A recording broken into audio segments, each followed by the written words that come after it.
Husbands and wives, write this down. 3 things in order to stay connected with one another or check in from time to time. 3 things. Number 1, thoughts. Thoughts.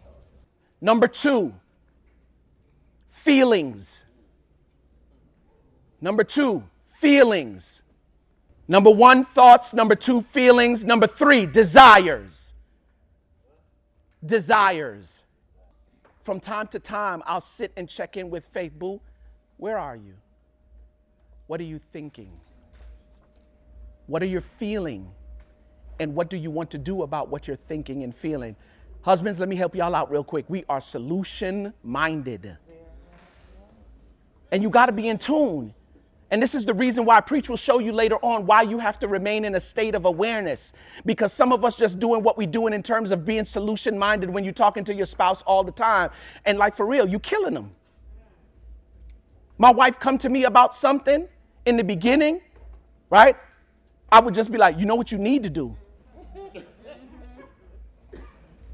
And she would come back again, you know what you need to do. And I would watch her disposition when I would say, you know what you need to do. And it was always like, what you don't realize is that she's trying to connect with you emotionally. 99 that's probably going too far, but 95% of the time, they already know what they want to do.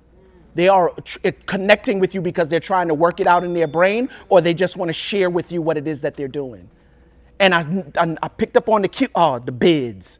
You got to pick up on the bids. Every time that she would, I'm like, oh, okay. All right. So she don't want me the solution then, right? And I was reading a book one time, and it was on some entrepreneurial type stuff. And it was talking about thoughts and feelings and desires as it relates to how you should plan your stuff out, what your finances should be before you jump both feet into it. And God said to me, you need to ask your wife those same questions when she comes to.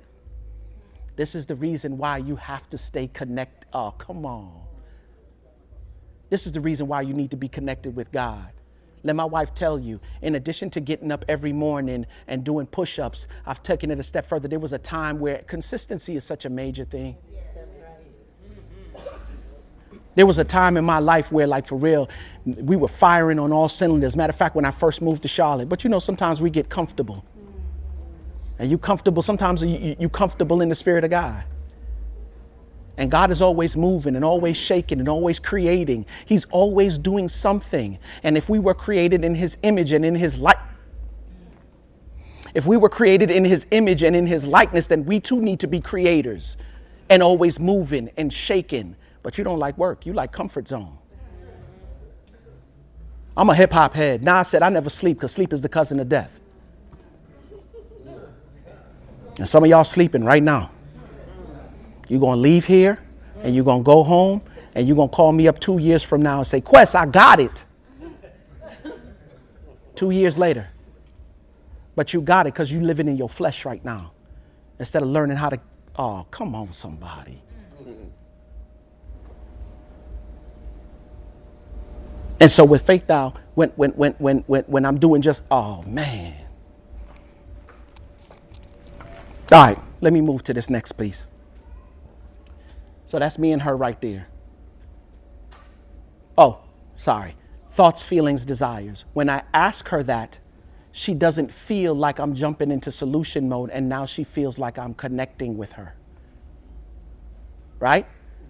Men have a tendency sometimes in marriages, you want her to be dope in the bedroom, right? But you're expecting her to operate on an empty tank. Let me say this to you. Let me say this to you. You would never get in your car and drive to Lithonia from here with quarter of a quarter gas in your tank. Elder, you're going to be on the side of the road somewhere. It's funny, though, because that's what we expect our spouses to do. You want so much, but you're not filling the tank, and your needs are interdependent upon one another. So when I come over here now and I tell you, you got to connect with her heart in order to get to the happy place. Amen.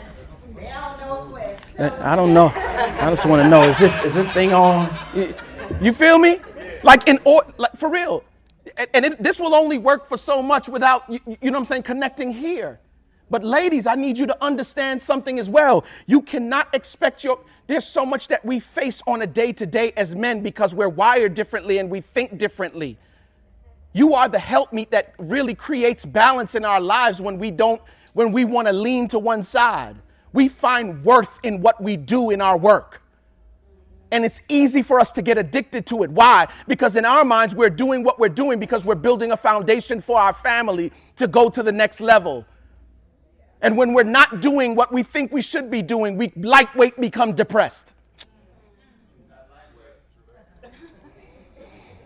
And so you can't allow us to go a whole month with engaging 2 times.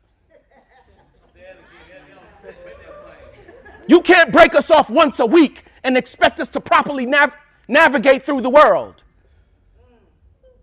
For you guys, you are emotionally full, and then sex takes place and it's fulfilling. We use sex for so many different things to release stress, to bring us back into a good place, and of course for the feeling, because it's a magnificent thing. And for those of us that are really having sex, right, on a regular basis, after a while, it's not fulfilling as it should be because you're not connecting emotionally. You don't understand that the physical is a byproduct of okay, sex happens outside of the bedroom before you get to the bedroom. And what makes it mind-blowing is that, like, for real, I found somebody in my life who finally gets me and loves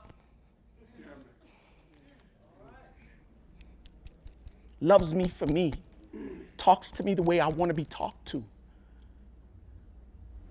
You're not always going to see everything eye to eye, granted, but it's not the arguments or the challenges that you go through. It's how you navigate through it.